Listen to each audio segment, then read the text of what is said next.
మరో భారీ ఎన్నికల సమరానికి రంగం సిద్ధమైంది. స్థానిక ఎన్నికలు, గ్రామ పంచాయతీలు, ఎంపీటీసీలు, జెడ్పీటీసీలు మూడు ఎన్నికలు జరగాల్సి ఉంది. ఈ మూడింటికి కూడా ఎన్నికల సంఘం అయితే ఏర్పాటు చేస్తుంది. అటు ప్రభుత్వం కూడా గ్రీన్ సిగ్నల్ ఇచ్చినట్లే కనిపిస్తుంది. ఒక రిజర్వేషన్ల ఖరారాంశం మాత్రం ఇంకా పెండింగ్లోనే ఉంది. అయితే నిజంగా ఈ ఎన్నికలకు ప్రభుత్వం సిద్ధమవుతుందా, ప్రభుత్వం ముందుకెళ్తుందా? ఎందుకంటే కొంత ప్రజా వ్యతిరేకత వచ్చిందని బీఆర్ఎస్ విమర్శిస్తుంది, ఆందోళన బాట పడుతుంది. అటు బీఆర్ఎస్ రెడీగా ఉందా? ఎందుకంటే 3 ఎమ్మెల్సీ ఎన్నికలు జరుగుతున్నాయి. 2 గ్రాడ్యుయేట్, ఒక graduate Karimnagar, 2 teacher MLC Karimnagar, Warangal. అయితే ఆ 3 ఎన్నికల్లో కూడా బీఆర్ఎస్ పోటీ చేయట్లేదు. నిజంగా ప్రజా వ్యతిరేకత ఉంటే ఎందుకు వెనుకబడింది? స్థానిక ఎన్నికలకు రెడీ అవుతుందా కనీసం?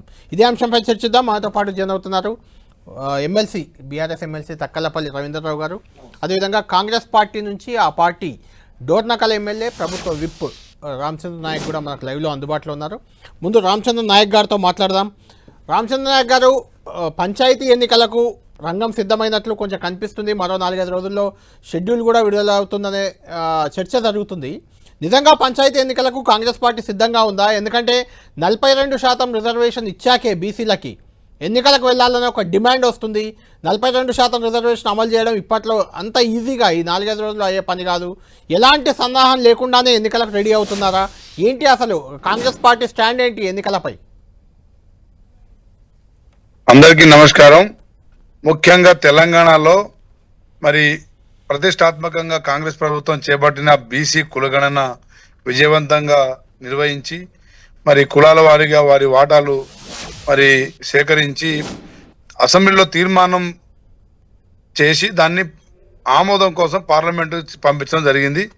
అదేవిధంగా పార్లమెంట్లో ఆమోదించిన వెంటనే దానిపై యాజ్ ఇట్ ఈస్ గా ఎన్నికలకు పోవాలనేది కాంగ్రెస్ ప్రభుత్వం, ముఖ్యమంత్రి గారు రేవంత్ రెడ్డి గారు మా ఆలోచన.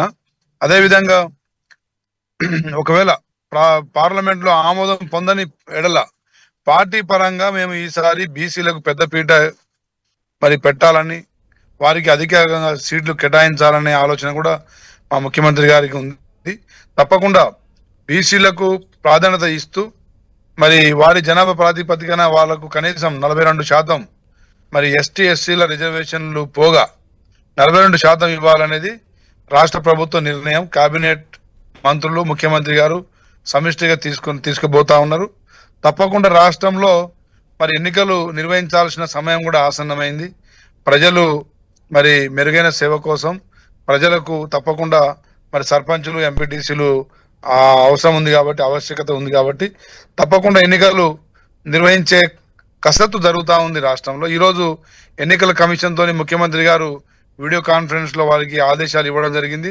ఓట్ల జాబితాలో మార్పులు కావచ్చు, అదేవిధంగా మరి రిజర్వేషన్ల జనాభా ప్రాతిపదికన రిజర్వేషన్లు కేటాయింపు కావచ్చు, అదేవిధంగా పోలింగ్ బూతులు కావచ్చు, ఏ సమయంలోనైనా ఎన్నికలు నిర్వహించడానికి యంత్రాంగం సిద్ధంగా ఉండాలని ఆదేశాలు మాత్రం జారీ చేయడం జరిగింది. తప్పకుండా అదే క్రమంలో రాష్ట్ర ప్రభుత్వం ఎన్నికలు నిర్వహిస్తుందని చెప్పి నేను ఆశిస్తా ఉన్నాను. రైట్, రవీంద్రరావు గారు, ఎన్నికలకు సిద్ధమైపోయారు అంటే భారీ ఎన్నికలు ఇవి కూడా. ఎమ్మెల్యే, ఎంపీ రెండిట్లో మీరు విఫలమైపోయారు. ఆ ఓటర్లే ఇప్పుడు ఈ 3 ఎన్నికలు కూడా జెడ్పీటీసీ, ఎంపీటీసీ, సర్పంచ్ వాళ్ళే ఓటర్లు ఇంకెక్కువ పోలవుతాయి ఈసారి. ఎందుకంటే లోకల్ ఎన్నికలు అంటే కొంచెం పర్సంటేజ్ కూడా పెరుగుతుంది. అంటే మీ పార్టీకి ఖచ్చితంగా ఇవి ఒక సవాల్గా మారబోతున్నాయి. గతంలో 32 జిల్లా పరిషత్తులు ఉంటే 32లో బీఆర్ఎస్ గెలిచిన సందర్భం ఉంది. ఇప్పుడు 32లో 3-2 వస్తాయా రావా అనే ఒక ఆందోళన అక్కడక్కడ కనిపిస్తుంది. రెండోది ప్రజా వ్యతిరేకత ఉందని మీరు చెప్తున్నారు, చాలా ఉందని. ఎందుకు 3 ఎమ్మెల్సీలు వస్తే 3లో పోటీ చేయలేదు మీరు? కళ్యాణ్ గారు, ఎమ్మెల్సీ ఎన్నికలకు మిగతా ఎన్నికలకు ముడి పెట్టడానికి వీల్లేదు. ఇప్పుడు జరిగే 3 ఎమ్మెల్సీ ఎన్నికలు కూడా మీరు 2019లో మేమేం పోటీ పెట్టలేదే, అప్పుడు కూడా మేము అభ్యర్థులను పెట్టలే. అంతేందుకు 2013లో స్వామి గౌడ్ గారు పెట్టినప్పుడు కూడా కరీంనగర్ గ్రాడ్యుయేట్ ఎమ్మెల్సీ కూడా నా బీజేపీ అభ్యర్థిని పెట్టలే, కాంగ్రెస్ అభ్యర్థిని పెట్టలే. మేము ఇప్పుడున్న 3 సిట్టింగ్ స్థానాలు మా స్థానాలు కావు, నాడు మేము కూడా పోటీలో లేము. కనుక టీచర్ ఎమ్మెల్సీలు మా పార్టీలో సభ్యులు గారు, పార్టీ కార్యకర్తలు గారు. గ్రాడ్యుయేట్ ఎమ్మెల్సీ గ్రాడ్యుయేట్ ఎమ్మెల్సీ 2019 కూడా మేము పెట్టలే అభ్యర్థిని, మేము పెట్టలే. మిగతా రాజకీయ పార్టీలు కూడా చాలా వరకు అభ్యర్థులు పెట్టడాలే.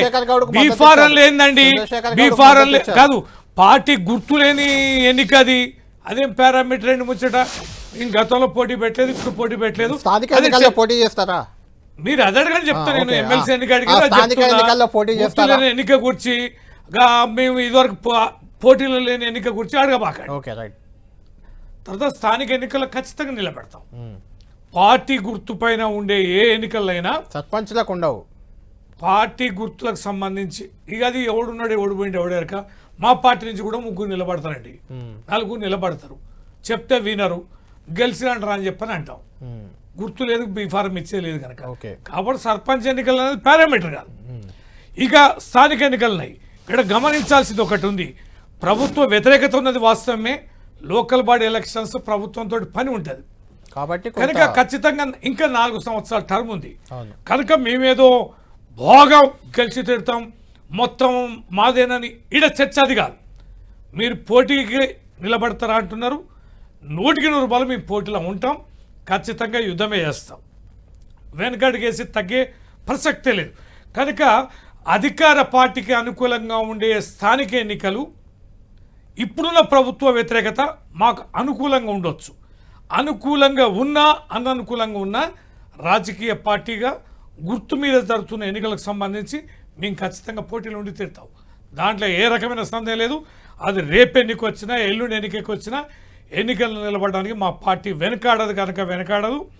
గెలుపోటములకు సంబంధం లేకుండా రాజకీయాలలో కొట్లాడడం అనేది ఇవాళ ప్రజాక్షేత్రంలో మేము చూస్తున్నాం. ప్రభుత్వం ఇచ్చిన మాట తప్పింది. 6 గ్యారెంటీలకు సంబంధించి మాట ఇచ్చింది. మీరు ఎంత విచిత్రం. మీరు ఇంతకుముందు రిజర్వేషన్ నుంచి చెప్పాను. అసెంబ్లీలో కౌన్సిల్లో నేను కౌన్సిల్లో ఉన్నా ఓ స్టేట్మెంట్ ఇచ్చిందండి. ఆ స్టేట్మెంట్ ఎంత అసంబద్ధంగా ఎంత తప్పుల తడకగా వారి కాంగ్రెస్ పార్టీ తీర్మానం మల్లన్న గారే చీల్చి చెండాడారు. అడిగిన చాలా ప్రశ్నలకి చర్చ లేదంటారు. మీ స్టేట్మెంట్ ఇచ్చినామండి, చర్చ లేదు, మీ అభిప్రాయం చెప్పొచ్చు అని తూతూ మంత్రంలాగా ముగించారు. అది ట్రాన్స్పరెన్సీ లేదు, విశ్వసనీయత లేదు. ఏం రిజర్వేషన్ అండి? కేంద్రం పంపించడానికి తీర్మానం చేయడానికి ఇంత డ్రామానా? ఓ కులగణనాన్ని ఇన్ని రోజులు పెట్టి కోట్లాది రూపాయల ప్రజాధనాన్ని దుర్వినియోగం చేసి ఏంటి తేల్చింది? నాడు కూడా మేము ఇంటింటి సర్వే చేసాం. కుటుంబ సర్వేది మేము పబ్లిక్ డొమైన్లో పెట్టలేదని తప్పుడు ప్రచారం చేశారు. మేము పెట్టాం, వెబ్సైట్లో పెట్టాం. ఎందుకు దాన్ని అసెంబ్లీలో చర్చ పెట్టలే? కోర్టుకు వెళ్ళారు. కులగణన జనగణన అనేది కేంద్రమే చేయాలి, ఒక రాష్ట్రం చేసే అధికారం లేదు కనుక దీనిని బయట పెట్టకూడదని చెప్పని కోర్టుకు పోతే కోర్టు ఆదేశాల మేరకు మేము దాన్ని ఉంచింది. చర్చకు పెట్టింది వాస్తవం కానీ పబ్లిక్ డొమైన్లో పెట్టాం. కంపేర్ చేస్తే ఎంత తేడా ఉందండి? ఎవరిని నమ్మించడానికండి? ఎంత ద్రోహం తలపెట్టడానికండి? ఇంతగానం అంటే ఈ నిమిషమే అమలు పరుస్తున్న రిజర్వేషన్లు అనే రీతిలో బిల్డప్ ఇచ్చి ఇలా పార్లమెంటుకు పంపించాలని చెప్పని పార్టీలకు సంబంధించి మేము పార్టీ పరంగిస్తామని గౌరవ పెద్దలు ఇప్పుడు ప్రభుత్వ విప్ గారు అన్నారు. మీరు చూడేందండి రిజర్వేషన్ల లేని దానికి మార్కెట్లో కూడా మేము నామినేటెడ్ పదవులు కూడా రిజర్వేషన్లు కల్పించి అనేక స్థానిక ఎన్నికల్లో ఎమ్మెల్యే ఎన్నికల్లో ఎమ్మెల్సీ ఎన్నికల్లో మేము కదా ఇచ్చింది. ఎంతోమంది బీసీ నేతలకి పర్సంటేజ్ ప్రకారం చూస్తే అగ్రతాంబూలం ఇచ్చింది. సుదీర్ఘకాలం ఈ రాష్ట్రాన్ని పరిపాలించి బీసీలు బడుగు బలహీన వర్గాలని నట్టేట ముంచిన ఆర్థికంగా రాజకీయంగా ముంచిన ఈ కాంగ్రెస్ పార్టీ ఇవాళ ఏదో చేస్తాం పోతామంటే నమ్మేంత పరిస్థితిలో ఇవాళ ప్రజలు లేరు. తెలంగాణ ప్రజలకి మీ బోగస్ మాటలు కూడా అర్థమైంది. రైట్. మాకు ప్రకాష్ రెడ్డి గారు బీజేపీ అధికార ప్రతినిధి కూడా జాయిన్ అవుతున్నారు. ప్రకాష్ రెడ్డి గారు, జనరల్గా లోకల్ బాడీ ఎన్నికల్లో బీజేపీకి ఎప్పుడు పెద్దగా తెలంగాణలో మంచి ఫలితాలు ఎప్పుడు రాలేదు. అంటే జడ్పీ చైర్మన్లు కూడా మీరు పెద్దగా గెలిచిన దాఖలాలు లేవు, మండల పరిషత్తులు కూడా దక్కించుకున్న దాఖలాలు లేవు, చాలా తక్కువ. అంటే గెలవలేదని చెప్పని చాలా తక్కువ. అయితే ఇప్పుడు మీ చేతిలో ఒక కీలకమైన అంశం ఉంది. అది బీసీ రిజర్వేషన్లకు సంబంధించి 42%. అది కేంద్రం అనుమతి ఇవ్వాలి, ఇస్తేనే అమల్లోకి వస్తాయి. అది అనుమతి ఇచ్చి అమల్లోకి తెచ్చే అప్పుడు ఎన్నికలకు వెళ్ళి మీ పార్టీ పరంగా కూడా మీకు లాభం జరిగే అవకాశం ఉంటుంది. అలాంటి అవకాశం ఏమైనా ఉందా? ఈ ఎన్నికల్లో బీసీ రిజర్వేషన్ అమలయ్యే అవకాశం మీకు కనిపిస్తుందా?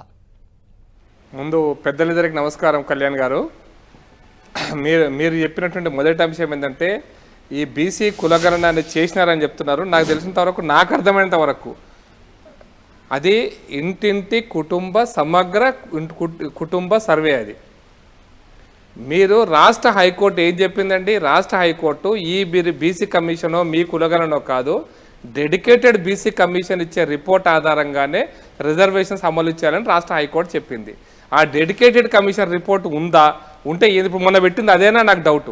రవీంద్రరావు గారు క్లారిఫికేషన్ ఇవ్వాలి. మొన్న పెట్టిన డెడికేటెడ్ పెద్దలు కాంగ్రెస్ నాయకులు క్లారిఫికేషన్లో మొన్న పెట్టింది ఆ డెడికేటెడ్ కమిషన్ ఇచ్చినటువంటి రిపోర్ట్ అయినా మొన్న అసెంబ్లీ చర్చించింది అనేది నాకైతే డౌట్ అది. ఎందుకంటే ఇంటింటికి పోయిన సర్వే వేరు, డెడికేటెడ్ కమిషన్ యొక్క సర్వే వేరు.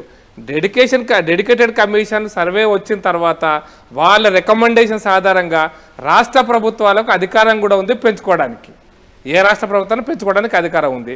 ఎంత పెంచుకుంటారంటే అది సుప్రీంకోర్టు గైడ్ లైన్స్ ప్రకారం పెంచుకోవచ్చు. కాబట్టి అది దానికి పార్లమెంట్కి ఏ సంబంధం, కేంద్ర ప్రభుత్వానికి ఏ సంబంధం, ఇది ఈ చర్చ ఎందుకు పెట్టారో నాకు తెలియదు. ముఖ్యమంత్రి గారు 50% రిజర్వేషన్ దాటుతుంది కాబట్టి కేంద్రం అనుమతి కావాలనేది పాయింట్ ఇక్కడ. సార్ రాష్ట్ర 50% దాటండి, 60% 70% దాటండి, కేంద్రానికి ఏం సంబంధం? సుప్రీంకోర్టు గైడ్ లైన్స్ ప్రకారము వాళ్ళు ఇచ్చిన సలహా మేరకు మీరేం చేస్తారో చేయండి. కేంద్ర ప్రభుత్వం అయినా సుప్రీంకోర్టు గైడ్ లైన్స్ ప్రకారమే చేయాలి కదా, అవును ఫాలో కావాల్సిందే కదా. ఇప్పుడు మీరు సుప్రీంకోర్టు మీకు బైండింగ్ ఎట్లనో మీకు ఎట్లా వర్తిస్తాయో కేంద్రానికి కూడా వర్తిస్తుంది కదా. నువ్వు నేను చేసి పంపించిన రిజర్వేషన్ అంటే ఒక్క తెల్లకాయ నల్లగా చేసి పంపించినంటే దానికి అర్థం ఉందా ఏమన్నా? This is my point. అందుకోసం మీకు అధికారం ఉంది. డెడికేటెడ్ కమిషన్ ఇచ్చినటువంటి ఆదేశాలను తీసుకొని వాళ్ళు ఇచ్చినటువంటి డెడికేషన్ కమిషన్ రికమెండేషన్ తీసుకొని మీరు సుప్రీంకోర్టు గైడ్ లైన్స్కు అనుగుణంగా మీరు ఏమైనా చేసుకోవచ్చు. కేంద్రంతో పనే లేదు దీంట్లో. నాకున్న పరిజ్ఞానానికైతే కేంద్రంతో పని లేదు. కేంద్రానికి పంపించడం అంటే తప్పించుకోవడం, ఈ ఇష్యూని కేంద్రం మీద వేసేసి తమ దులుపుకునే ప్రయత్నం, ఇది అసలు సమస్య నుంచి తప్పించే ప్రయత్నం తప్పించి ఇందులో ఎటువంటి వాస్తవం లేదనేది నా అభిప్రాయం అండి. ఇది వన్ మేము ఇది చాలా అందుకోసం దీన్ని ప్రజలు అర్థమైపోయింది, నాయకులకు అర్థమైపోయింది కాబట్టి దీన్ని ఎవడు పట్టించుకోవట్లే, చర్చ కూడా పెట్టట్లే. ఇది ఏందిలే అయిపోయింది, ఉత్తి కదా తూతుగా మంత్రంగా చేసినటువంటి పని కదా అనేటువంటిది ఒక అంశం ఇది. రెండోది ఏంటంటే స్థానిక సంస్థల ఎన్నికల్లో నాకున్న సమాచారం మేరకు ఈ రాష్ట్ర ప్రభుత్వం ఎన్నికలు నిర్వహించే విషయంలో సన్నిహితత అని చెప్తూనే ఎక్కడ సన్నిహితత లేదండి, ఎక్కడ ప్రిపరేషన్ లేదు. ప్రిపరేషన్ ఏంది? పోయిన ఫిబ్రవరిలో సర్పంచ్ల యొక్క పదవీ కాలం ముగిసింది. మొన్న జూన్లో ఎప్పుడో ఎంపీటీసీ జడ్పీటీసీల పదవీ కాలం ముగిసింది. మొన్న ఈ మధ్య కాలంలో మున్సిపాలిటీల యొక్క పదవీ కాలం ముగిసింది. సంవత్సర కాలం నుంచి వీళ్ళకి అవసరమా ఇంత సర్పంచ్ ఎలక్షన్స్ పెట్టడానికి? ఇంత అవసరమా? ఇంత రద్దంత అవసరమా? ఇది మొదటిది. రెండోది ఏంటంటే ఏవైతే సుప్రీంకోర్టు గైడ్ లైన్స్ ప్రకారము మార్చుకోవాలనో, నోటా ఉంచాలనా, నోటా తీసేయాలనా, నోటా ఎక్కడ పెట్టాలి, ఒక ఏకగ్రీవంగా వస్తే చట్టం ఏం చెప్తుంది, ఇద్దరు పోటీ చేస్తే నోటా ఉంచాలనా, ఇవన్నీ కూడా మహారాష్ట్ర ప్రభుత్వం ఏం చేసింది, హర్యానాలో ఏముంది, సుప్రీంకోర్టు ఇప్పటిదాకా దాని విషయంలో ఏం మాట్లాడింది, ఏం గైడ్ చేసింది, ఇంకా సుప్రీంకోర్టులో పెండింగ్ కేసు, ఇవేటి విషయంలో కూడా స్పష్టత లేనటువంటి రాష్ట్ర ఎన్నికల కమిషన్, రాష్ట్ర ప్రభుత్వం కూడా ఈ స్పష్టత లేకుండా ఎన్నికలు ఏదో డిక్లేర్ చేస్తే ఎవడన్నా కోర్టుకు పోతే ఆగిపోతే ఆనందపడేటువంటి పార్టీ ఏదైనా ఉందంటే మొదటి పార్టీ కాంగ్రెస్ పార్టీ. కాబట్టి అటువంటి అన్ని లూపర్స్ని పెట్టి కోర్టుకు పోతే పోకపోయినా ఎవరిని పంపించి తెప్పించుకునే ప్రయత్నంలో కోర్టు పెట్టింది కదా అందుకోసం ఎన్నికలు ఆపినామని. ఎందుకంటే ఇవంతా కూడా ఓటమి భయంతో కాంగ్రెస్ పార్టీ చేస్తున్నటువంటి ఒక వింత నాటకంగా నేను భావిస్తానండి. అందుకోసం నేను ఎన్నికలు ఎప్పుడు పెట్టినా మేము సిద్ధం. అయితే మీరు ఒకటే పాయింట్ చెప్పారు, మేము ఎప్పుడు సంఖ్యాపరంగా ఎక్కువ గెలవలేదు అనేది వాస్తవం. ఎందుకంటే మేము అసెంబ్లీలోనే 5-10 సీట్లు గెలిచిన రోజులు ఉన్నాయి సార్, 5-10 సీట్లు మేము దాటలేదు. కాబట్టి పంచాయతీ ఎన్నికలలో, స్థానిక సంస్థల ఎన్నికల్లో అద్భుత విజయాలంటే సహజంగా ఇంతకుముందు పెద్ద రవీంద్రరావు గారు ఒక మాట చెప్పారు, సహజంగా అధికార పార్టీ వైపు ఎక్కువ మంది మొగ్గు చూపుతారు. ఏ పార్టీ అధికారంలో ఉన్నా ఆ పార్టీకి సహజమైనటువంటి మద్దతు ఉంటుంది స్థానిక సంస్థల్లో. మేము అధికారంలో ఉన్న రాష్ట్రాల్లో కూడా అదే పరిస్థితి. కాబట్టి సహజమైనటువంటి దీంట్లో ఉందాం. మేము ప్రతిపక్షంలో కూడా ఎప్పుడు, ప్రధాన ప్రతిపక్షంలో కూడా ఎప్పుడూ లేము. కాబట్టి మాకు అనుకున్న మేరకు వస్తాయనేటువంటి దాంట్లో మేము పూర్తిగా లేము. కానీ ఒక నిర్ణయం మాత్రం ఖచ్చితంగా రాష్ట్ర పార్టీ సన్నిద్ధమైంది. పంచాయతీ ఎలక్షన్స్ నుంచి పార్లమెంటు దాకా ఏ ఎలక్షన్స్ కూడా మేము వదిలిపెట్టొద్దని. అది ఎమ్మెల్సీ ఎలక్షన్లు కావచ్చు, గ్రామ పంచాయతీ ఎలక్షన్లు కావచ్చు, అవసరమైతే కోఆపరేటివ్ ఎలక్షన్స్ కావచ్చు, ఏవైనా కూడా ఎన్నికలు అంటూ జరిగితే ప్రతి ఎన్నికల్లో మేము పోటీ చేయాలి, మా విధానాలు చెప్పాలి, అధికార పార్టీ యొక్క విధానం అంటే వాళ్ళు ఉన్నటువంటి ప్రజా వ్యతిరేక నిర్ణయాలు ఎండగట్టాలి. ఇది మా యొక్క లక్ష్యంగా మేము ముందుకు పోతున్నాం. కాబట్టి సర్పంచ్ ఎలక్షన్స్ కావచ్చు, ఎంపీటీసీ జడ్పీటీసీ కావచ్చు, మున్సిపాలిటీలు కావచ్చు, ఖచ్చితంగా మేము అన్ని సీట్లు పోటీ చేసే ప్రయత్నం చేస్తాం. అత్యధికంగా గెలవడం కోసం మా ప్రయత్నం ఉంటుంది. ఫలితాలు సరే ప్రజల నిర్ణయం మేరే ఫలితాలు ఉంటాయని మేము అనుకుంటున్నాం. రైట్, రామచంద్ర గారు విన్నారు కదా, మీరు ఎన్నికలను జరపాలనుకున్నట్టు చేస్తారు, ఆ తర్వాత కోర్టుకి ఎవరో వెళ్తారో ఆగిపోతాయి, ఎన్నికలకు వెళ్ళే ధైర్యం కాంగ్రెస్ పార్టీకి లేదు అనేది ప్రకాష్ రెడ్డి గారు చెప్తున్న మాట.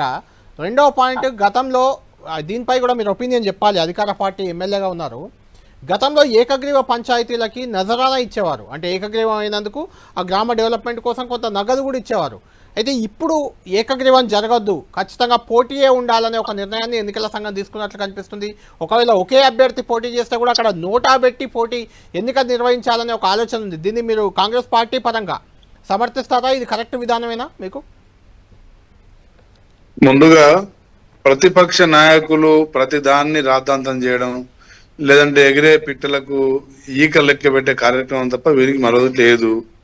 ముఖ్యంగా మొదటగా బీసీ కులగణన అనేది ఆర్థిక సామాజిక స్థితిగతుల మీద ప్రతి ఒక్క వ్యక్తి స్వయంగా డిక్లరేషన్ ఇస్తూ వారి వివరాలు సంతకాలు వాళ్ళు సిగ్నేచర్ చేసి అథెంటిక్ గా మరి ప్రభుత్వ అధికారులకు ఎన్యూమరేటర్స్ కి ఇస్తే వారు దాన్ని డేటా రూపంలో దాన్ని అప్లోడ్ చేసిన సంగతి రాష్ట్ర ప్రజలందరికీ తెలుసు.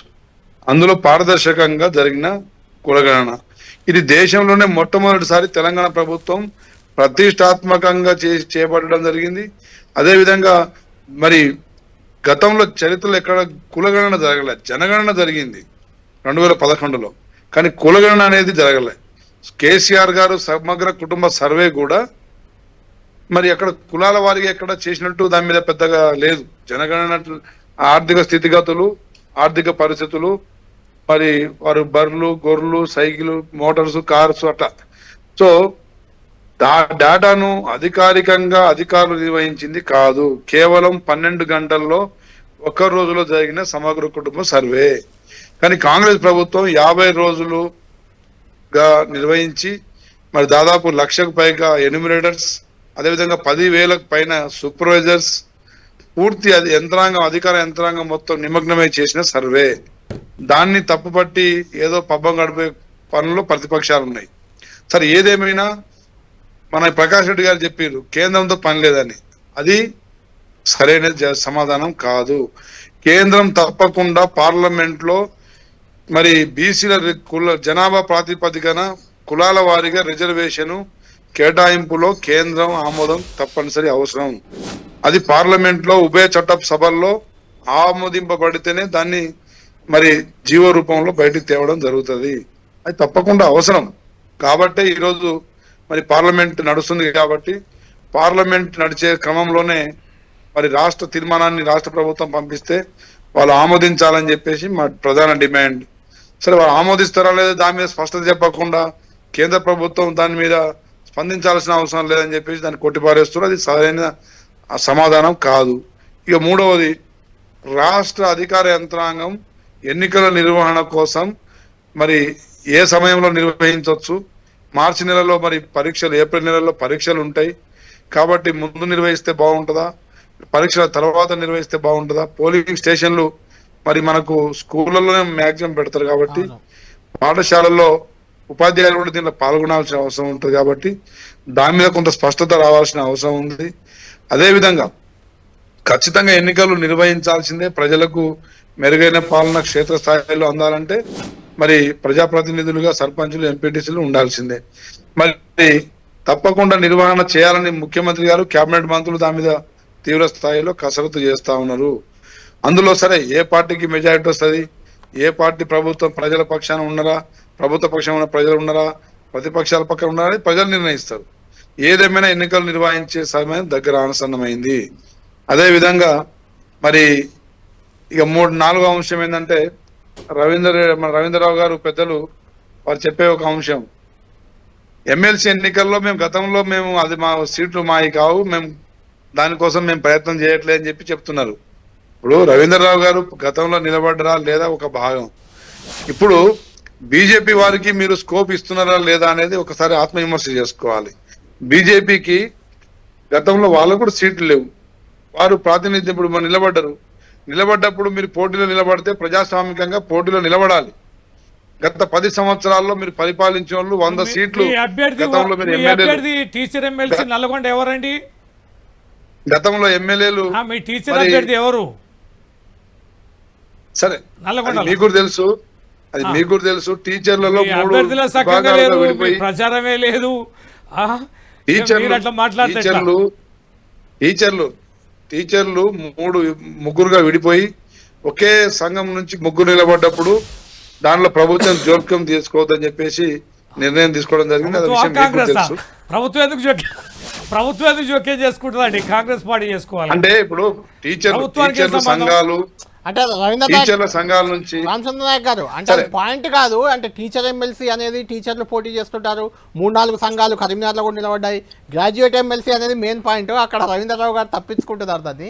అంటే ఇప్పుడు గ్రాడ్యుయేట్ ఎమ్మెల్సీ వారు అసలే క్యాండిడేట్ పెట్టకపోవడానికి కారణం ఏమైనా ఉందా? ఆ కారణం చెప్పడానికి వారు సమాధానం లేక గుర్తు లేకపోయినా ఒక్క నిమిషం రామచంద్ర నాయక్ గారు. కారు గుర్తుందా? కాదు గుర్తు లేకపోయినా ఇక్కడ ఏం ఆరోపణ వస్తుందంటే ఒక్క నిమిషం ఇక్కడ కళ్యాణ్ గారు కాదు ఒక్క నిమిషం రాజకీయంగా మీరు బీజేపీకి మద్దతు ఇస్తున్నారు అందుకే పెట్టలేదు అనేది ఇప్పుడు కళ్యాణ్ గారు రవీంద్రరావు గారిని ఒక 2 నిమిషాలు ఆగమనండి, తర్వాత సమయం వారికి జీవన్ రెడ్డి గారు గెలిచారు కదా కళ్యాణ్ గారు. జీవన్ రెడ్డి గారు మేము గెలిపించినామా? మీ అభ్యర్థిని పెట్టలే కదా, అప్పుడు ఎందుకో మాట్లాడలేదు. అప్పుడు కాంగ్రెస్ తోటి ఎలియన్స్ ఉన్నామా? రామచంద్ర నాయక్ అవాళ ఎలియన్స్ ఉన్నామా కాంగ్రెస్ పార్టీ తోటి? జీవన్ రెడ్డి గారు పెట్టకపోతే అవాళ తప్పుగాంది వాళ్ళు తప్పవుద్దా? రైట్. ఇప్పుడు నా చెప్పడం అయిపోయిన తర్వాత రవీంద్రరావు గారికి సమయం ఇద్దాం. ముఖ్యంగా రాష్ట్రంలో 10 సంవత్సరాలు అధికారంలో ఉన్నారు. ఆర్థికంగా కేసీఆర్ కుటుంబం గాని టిఆర్ఎస్ పార్టీ గాని బాగా బలపడ్డది. ఇప్పుడు అధికారికంగానే వారి ఖాతాల్లో టిఆర్ఎస్ పార్టీ ఖాతాలో 1200 కోట్లు మరి వైట్ అమౌంట్ ఉంది. ఇక బ్లాక్ అమౌంట్ ఎంత సంపాదించారు అంత అన్ని విధాలుగా వాళ్ళు ఉన్నప్పుడు క్యాండిడేట్ ని పెట్టకపోవడం అనేది ప్రజాస్వామికం కాదు అని చెప్తా ఉన్నా.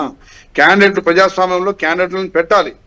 పెడితేనే ఎన్నికలు జరిగితేనే మరి ప్రజల పక్షాన మరి నిలబడదు. అక్కడ నిలబడతాం, ఇక్కడ నిలబడతాం. మీరు బీజేపీ పార్టీ వారికి స్కోప్ ఇస్తున్నారు.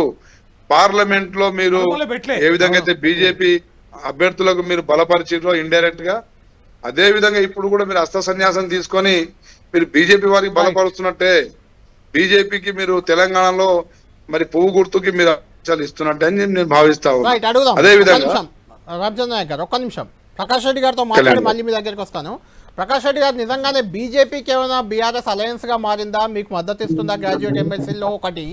రెండోది, కేంద్ర ప్రభుత్వం ఖచ్చితంగా పార్లమెంట్ లో పెట్టి కులాల ప్రాతిపదికన రిజర్వేషన్ల గ్రీన్ సిగ్నల్ ఇవ్వాల్సింది మీరే కదా సార్. నేను మళ్ళీ చెప్తాను సార్. ఇప్పుడు అది చాలా క్లారిటీ చెప్తాను. వారు ఎమ్మెల్యేలు ఎమ్మెల్సీలు వాళ్ళు చట్టసభలో ఉన్నారు. నేను ఎప్పుడు చట్టసభలో లేను. కానీ లేకపోయినా మీకు చాలా సబ్జెక్ట్ ఉంటుంది.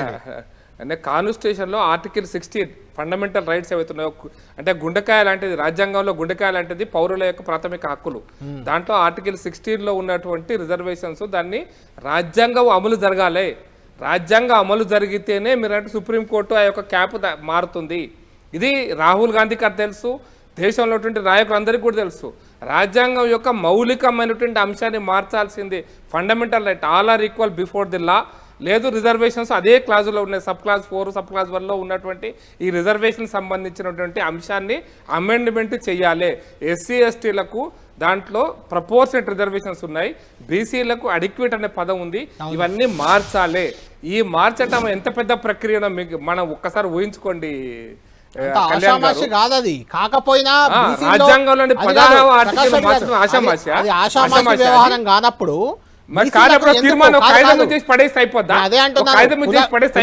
చేసి బీసీలకు 42% ఇస్తాం రిజర్వేషన్లు అనే ఒక రకమైన ఫీల్ ఎందుకు క్రియేట్ చేసినట్టు? అది ఎవరు తప్ప? అది రాజకీయ పార్టీ, కాంగ్రెస్ పార్టీ. కళ్యాణ్ గారు నేను ఇంకొక పాయింట్ చెప్తా.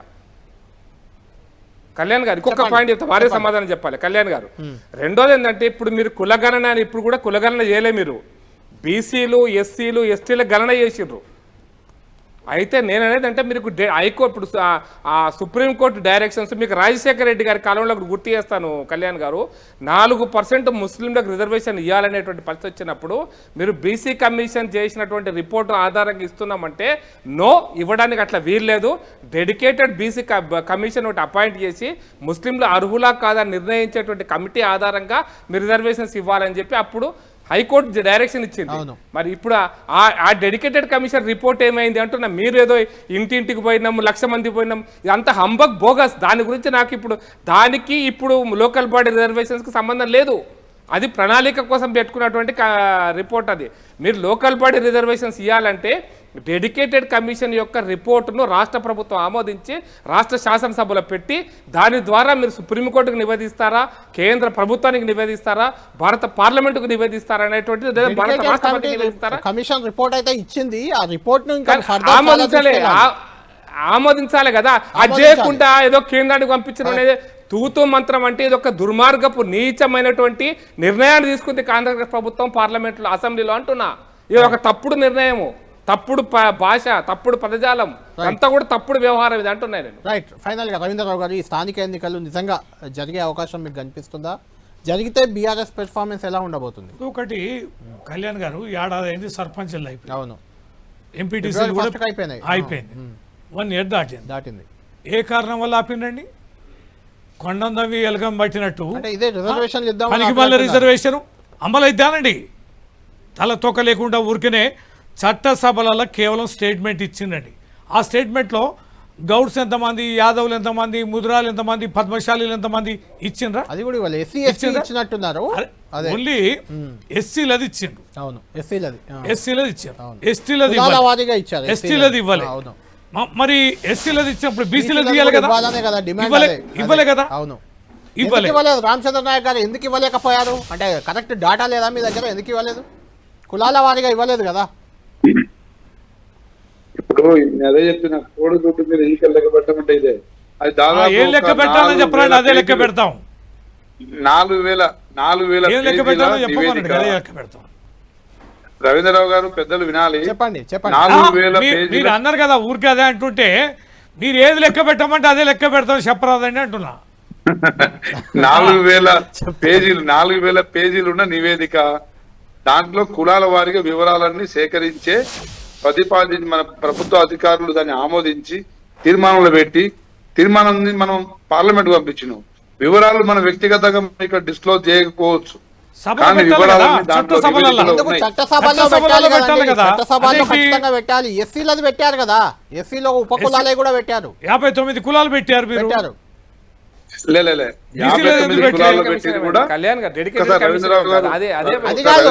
రామచంద్ర నాయక్ గారు, ఒక పాయింట్ మీరు చేసిన ఏదైతే కులగన్న రిపోర్ట్ పెట్టారు అసెంబ్లీలో, కానీ ఈ డెడికేటెడ్ కమిషన్ రిపోర్ట్ పెట్టి దానికి ఆమోదం వచ్చిన తర్వాత దాన్ని పంపాలి కదా కేంద్రానికి. అది పక్కన పెట్టి మీ కులగన్న పెడితే ఏం లాభము? ఇప్పుడు ఒకటండి, ఇప్పుడు మనం ఏది రవీంద్రరావు గారు చెప్పినట్టు, ముందుగా కులగణన అనేది ఒక శాస్త్రీయంగా మనం జరిపిన గతంలో డెడికేటెడ్ కమిషన్ గురించి ప్రస్తావన ఉంటే, మరి గత 11 సంవత్సరాలుగా పైన బీజేపీ ఉంది, కింద కేసీఆర్ చెప్పమంటే మళ్ళీ 10 ఏళ్ళ ముచ్చటెందుకు? ఇప్పుడు మీరు డెడికేషన్ కమిషన్ ఎందుకు పెట్టలే? మీరు అసంపూర్తంగా ఎందుకు పెట్టిండ్రు? విస్మరించిన దాన్ని మేము దాన్ని ముందు తీసుకెళ్తా ఉన్నాం. దానికి హర్షించాల్సిన అవసరం ఉంది, స్వాగతించాల్సిన అవసరం ఉంది, అభినందించాల్సిన అవసరం ఉంది. మీరు ఇప్పుడు మన ఏదో ఒకటి చర్చలో అడ్డం పెట్టడం తప్ప మరొకటి కాదు. అదే విధంగా లోకల్ బాడీ ఎన్నికలు నిర్వహించకపోవడానికి బీసీ కులగణనే కారణం అని చెప్పి స్పష్టంగా చెప్పినాం. అది చేసిన తర్వాతనే నిర్వహిస్తాం. బీసీలకు న్యాయం జరగాల్సిన అమలు కాదు కదా కులగణన, అది అమలు కాదు కదా, చట్టబద్ధం కాదు కదా. ఎస్సీలు ఇంతకుముందు కళ్యాణ్ గారు చెప్పినట్టు ఎస్సీల జనాభా ప్రాతిపదికన 2011 సెన్సస్ లో చెప్పింది, బయట చెప్పిన తప్ప, బహిర్గతం చేసిన తప్ప ఎస్సీల జనాభా మొన్న అసెంబ్లీలో ఎక్కడ 2011 బహిర్గతం చేసినప్పుడు బీసీలు కూడా అదే తీసుకుంటారా? మరి కులగణన ఏం చేస్తారు దీన్ని? ఎన్నికలకు బీసీల కులగణన మేము చేసిన దాని మీదనే మేము ముందుకు పోవడానికి మరి ముఖ్యమంత్రి గారు రేవంత్ రెడ్డి గారు ముందుకు సాగుతా ఉన్నారు. దానికి ప్రతిపక్షాలుగా వాళ్ళు మేము ఇచ్చిన సీట్లు వాళ్ళు ఇచ్చే ధైర్యం ఉందా, దమ్ము ధైర్యం ఉందా అని చెప్పి ప్రశ్నించడం జరిగింది. అసెంబ్లీ నిలబడదు సార్, న్యాయస్థానం ముందు నిలబడదు, అది ఏం చేసినా నిలబడదు, అది కోర్టు ముందు నిలబడడం దానికి మళ్ళీ కోర్టుకు. ఇప్పుడు వారు చెప్పేది ఏంటంటే, కాంగ్రెస్ పార్టీ పరంగా మేము ఏదో నిర్ణయం తీసుకుంటామని ఆ ముచ్చట వారు స్పష్టంగా చెప్పలేకపోతారు. కానీ అది మేము ఎప్పటి నుంచి అమలు పరుస్తున్నాం కదండి బీసీలది. మేము సర్పంచ్లు కానీ, ఎంపీటీసీలు కానీ, జడ్పీటీసీలు కానీ మొత్తం స్టేట్ పర్సెంటేజ్ మాది హైయెస్ట్ ఉంటుంది. మాది హైయెస్ట్ అసెంబ్లీ ఎన్నికల్లో కూడా మీకంటే ఒక సీట్ మాదే ఉంది కదా. మేము లేని ప్రక్రియ అంతా జరుగుతున్నట్టుగా ప్రచారం చేయడం అనేది దుర్మార్గం. ఇది కళ్యాణ్ ఇది గారు, ప్రజలు రెండు నిమిషాలు ఇది చెప్తా. కళ్యాణ్ గారు. నమ్మించి మోసం చేస్తే తీరనేది కళ్యాణ్ స్పష్టంగా కళ్యాణ్ ఒప్పుకోవాలి. గారు. ప్రకాష్ రెడ్డి గారు చెప్పండి. ఇప్పుడు కేసీఆర్ గారి పాలనలో మొదటిసారి రెండోసారి మంత్రులు ఎంతమంది మంత్రులు ఏ కులానికి చెందినారో ఒకసారి లెక్క తీస్తే తెలుస్తుంది. బీసీలు ముగ్గురు, ఎస్సీలు ఒకళ్ళు, ఎస్టీలు ఒకళ్ళు. జనాభా ప్రాతిపదిక ఏడుందండి? ముగ్గురే కదా మీరున్నది బీసీ మంత్రులు. 18 మందిలో 3, 6 రెడ్లు, 4 వెలమలు, అంతే కదా, ఒక ముస్లిము. ఇదే కదా లెక్క. ఇప్పుడు ప్రాధాన్యత ఇచ్చిన జెడ్పీ చైర్మన్ తీయండి, డిసిసిపి తీయండి, జెడ్పీ చైర్మన్ తీయండి, మార్కెట్ కమిటీ చైర్మన్ తీయండి. ప్రజాబాహుల్యంలో 50% రిజర్వ్డ్ అవి. మీరు 50% రిజర్వ్డ్ అట్లా తీద్దాం. ఏం రిజర్వ్ ఉంది? నేను సార్ మంత్రులు 3 అన్న, నేను 18 మంత్రులు 3, 6 రెడ్లు, 4 వెలమలు. ఇక సరిపోయింది కదా లెక్క. మీరు ఇచ్చిన ప్రాధాన్యత చాలా అద్భుతంగా ఉందని నేను చెప్పదలుచుకున్నాను. అన్ని శాఖలలో వెలుమదొరలే. రామచంద్రనాయక్ గారు, ఇప్పుడు మీ క్యాబినెట్ లో కూడా కేవలం 2 ఉన్నారు అని ఉన్న రఘునందన్ రావు ఒక ట్వీట్ చేశారు. బీసీలకు 42% ఇస్తా అంటున్నారు, క్యాబినెట్ లో 2 బీసీలు ఉన్నారని. కళ్యాణ్ గారు, మాకు ఇంకా 6 శాఖలు పోర్ట్ఫోలియోస్ పెండింగ్ ఉన్నాయి. డిప్యూటీ స్పీకర్ అదే విధంగా చీఫ్ ఎంతకాలం పడుతుంది మంత్రుల నియామకానికి? ఎంతకాలం పడుతుంది? 14 నెలలుగా వస్తుంది మీ సర్కారు. కేంద్రంలో అన్ని రాష్ట్రాల్లో ఎన్నికలు జరుగుతున్నాయి. ఏమంటాం దీనికి దానికి? ఏమంటాం? దానికి ఏమంటామండి అన్నారు కదా వాళ్ళు. ఇది గడిల పాలన, ఇది అందుబాటులో లేని పాలన. మరి అందుబాటులో లేదనేది ఒప్పుకుంటారు కదా. 14 నెలలు మంత్రివర్గాన్ని విస్తరించడానికి మీకు ఇంకా దర్శన భాగ్యం దొరకడం లేదు, లీస్ట్ అప్రోచ్ చేయడానికి దొరకడం లేదంటే ఎక్కడుంది మీ అధిష్టానం? మీరు కాదు ఆ గడిలో బందీ అయింది. ఊరికే చీటికి మాట ఏదేమైనా రవీంద్రరావు అన్న, ఫామ్ హౌస్ పాలన కంటే ఈరోజు కాంగ్రెస్ పాలన ఉన్న 12 మంది అయినా పూర్తి స్థాయిలో సమయానికి కేటాయిస్తా ఉన్నారు. ప్రతి ప్రజలు సామాన్యులందరూ కాబట్టి ఒకటి గుర్తు చేస్తున్నా, నిన్నగాక ముందేదో మీరే ఒక పోల్ పెట్టారు, అందులో రివర్స్ వచ్చింది మీకు. వాళ్ళు చేయించుకున్న సర్వేనే కదా. మీ పాలన కావాలన్నా ప్రజాపాలన కావాలన్నా అంటే చెప్పారు కదా బానే. పాలన కావాలని. కళ్యాణ్ గారు చెప్పండి. ఇప్పుడు సోషల్ మీడియాలో టిఆర్ఎస్ పార్టీ వారు అధికారంలో 10 సంవత్సరాలు ఉండి వారు ఫోకస్ చేసింది మొత్తం సోషల్ మీడియాలోనే. అసత్య ప్రచారాలతోని కాలం గడిపిర్రు. సరే, సోషల్ మీడియాలో ఆ విధంగా అడగడమే తప్పు. ఏదేమైనా రేపు లోకల్ బాడీ ఎన్నికల్లో టిఆర్ఎస్ పార్టీ పరిస్థితి ఏంటనేది తేట తెల్లమైతుంది. అడిగింది మీ కాదు. ఇప్పుడు ముఖ్యమంత్రి గారు ఎక్కడ ఉంటున్నారో, ఇదివరకు ప్రభుత్వం కట్టించిన భవనాల్లో ముఖ్యమంత్రి గారు ఉండే ప్రజాభవనాన్ని పెట్టిర్రు, బద్దలు కొట్టిర్రు, గేట్లు అన్నారు. ఇప్పుడు ముఖ్యమంత్రి గారి గేట్లు ఎంత బలంగా ఉన్నాయో రామచంద్ర గారికి ప్రజాభవన్లోకి ఎవరికి ఎంట్రీ లేదు. ఇప్పుడు ప్రజాభవన్లోకి మళ్ళా సేమ్ అసలు అయినా ఎవరు లేకున్నా ఇలా ప్రజాభవన్లో ముఖ్యమంత్రి లేడు. ముఖ్యమంత్రి గారి ఇంటికి మరి ఏ ప్రజలు పోతున్నారు? కళ్యాణ్ గారు, ఎంతమంది ప్రజలకు దర్శనం ఉంది? ఇప్పుడు కర్ణం పంతుల్లాగా బలంగా వాదించడంలో వారు దిట్టదాని ఎలాంటి సందేహం లేదు. కానీ రోజు అసెంబ్లీ సెక్రటరియట్ లో మా మంత్రులు ఉంటున్నారా లేదా, మా ముఖ్యమంత్రి గారు రోజు సెక్రటరియట్ కి వస్తున్నారా లేదా? ముఖ్యమంత్రి గారి 6వ అంతస్తుకి ఎంతమంది పోతున్నారన్నా? ఏదో ముఖ్యమంత్రి గారి 6వ అంతస్తుకి కేసీఆర్ గారు కట్టుకుంటే దుర్భేద్యమైన కోట. మా ముఖ్యమంత్రి గారు ప్రతి వారం 2 సార్లు అక్కడ ప్రజావాణి నిర్వహిస్తున్నాం రెడ్డి గారి సారథ్యంతో. అదే విధంగా సెక్రటరియట్ లో ప్రతి సామాన్యుని సెక్రటరియట్ లో ప్రతి మంత్రిని కలిసే వెసులుబాటు దొరుకుతా ఉంది. ప్రజా సమస్యలు చక ఈరోజు పరిష్కరించుకుంటూ పోతా ఉన్నాం. వాళ్ళు పెట్టిన ప్రతి పెండింగ్ పనులను ముందు తీసుకెళ్తూ, వాళ్ళు పెట్టిన పెండింగ్ బిల్లులను చెల్లించుకుంటూ ఈ రోజు ఆర్థికంగా బడ్జెట్ మరి మీరు చెప్తున్నట్టు వాతావరణం ఉందా అంటే కొంచెం అనుమానం వస్తుంది. ఎందుకంటే మొన్న మీ 10 మంది ఎమ్మెల్యేలు ఒక దగ్గర భేటీ అయ్యి మంత్రుల అపాయింట్మెంట్ దొరకట్లేదు, మంత్రులు ఫోన్ ఎత్తట్లేదు అన్నారు. కేసీ వేణుగోపాల్ మంత్రులకు కూడా వార్నింగ్ ఇచ్చినట్లు మనకు సమాచారం ఉంది. మీరు కొంచెం ప్రజల్లో ఉండండి, నాయకులకు అందుబాటులో ఉండండి అని. కళ్యాణ్ గారు, వారు 10 మంది కలుసుకుంది with in the party Congress ఎమ్మెల్యేలు, మెజార్టీ మహబూబ్ నగర్ ఎమ్మెల్యేలు నెలకు ఒకసారి ప్రతి ఇంట్లో కుటుంబాలు గెట్ టుగెదర్ పెట్టుకుంటారు. వారు ప్రతి నెల ఒక్కొక్కరి ఇంట్లో వాళ్ళు గెట్ టుగెదర్ పెట్టుకుంటారు. అది దాన్ని మీడియా పరంగా మన టీ న్యూస్ వాళ్ళు తప్ప ఇంకా ఏ మీడియా ఛానల్ ముందుకు అది వచ్చారండి రాలేదు. ఎమ్మెల్యే గారు అది గెట్ టుగెదర్ కాదు, ఒక హోటల్లో భేటీ అయ్యారు. అట్లా మంత్రుల పేర్లు కూడా మనకు బయటకు వచ్చాయి. ఆ మంత్రుల విధానం ఓపెన్ correct లేదంటూ. మీడియా అట్లా అనుమానం మీడియా ఏం ముందు లేదు. ఇంటర్వ్యూ ఇచ్చారు. మీడియా ముందు ఇంటర్వ్యూలు ఇంటర్వ్యూ కూడా ఇచ్చారు. ఇంటర్వ్యూ కూడా ఇచ్చారు, బరాబర్ పెట్టుకున్నాం, పెట్టుకుందామని బరాబర్ చెప్పారు. మాట్లాడుకున్నాం, పెట్టుకుందామని సరే, తెలుసుకుందాం ఏదేమన్నా అన్నారు. అది సీక్రెట్ ఏదేమన్నా డాక్యుమెంట్ కాదు, రవీంద్ర మీడియా ముందు రావుకు డైరెక్ట్ అన్ని ఓపెన్ గా తెలుసు. మాట్లాడారు వాళ్ళు. ఇప్పుడు కళ్యాణ్ గారు చెప్పండి. ఇది ప్రజాస్వామిక ప్రభుత్వం, కాంగ్రెస్ ప్రభుత్వం ప్రజాస్వామిక ప్రభుత్వం, డెమోక్రటిక్ పార్టీ. దీంట్లో కనీసం స్వేచ్ఛగా మాట్లాడగలుగుతున్నారు. గత 10 సంవత్సరాలు మంత్రులకు కూడా కనీసం అపాయింట్మెంట్ ఇవ్వలేదు. ఇగో కళ్యాణ్ కనీసం ఎమ్మెల్యేలు మాట్లాడే స్వేచ్ఛ మాట్లాడితే ఉంది. వారి గొంతు మాట్లాడే నొక్కే పరిస్థితి జరిగింది. బరాబర్ ఉంది. రైట్. ఆ కళ్యాణ్ గారు ఒక మాట, ఇప్పుడు మా మా మా విప్ గారు, మా ఎమ్మెల్యే గారు రామచంద్ర గారు, మా కాన్స్టిట్యూన్సీ నీ కాన్స్టిట్యూన్సీ అది. వారు ఏమంటున్నారంటే, మా కాంగ్రెస్ పార్టీలో మేము మాటలు అంటాం, హామీలు ఇస్తాం, చెయ్యం, చేస్తాం, మా దాంట్లో అన్నీ ఉంటాయండి, అవన్నీ ప్రజలకు అర్థం కావాలి, మీకు అర్థం కావాలని వారు కుండబద్దలు కొట్టినట్టు చెప్తారు. రైట్, అది కాదులేండి అన్న పాయింట్. ప్రకాష్ రెడ్డి గారు ఫైనల్గా కంక్లూడ్ చేయండి. ఈ స్థానిక ఎన్నికలు అంటే సమయం ఇప్పుడు జరుగుతున్న ప్రకారం ఈ నెలలోనే జరిగే అవకాశం మీకు కనిపిస్తుందా?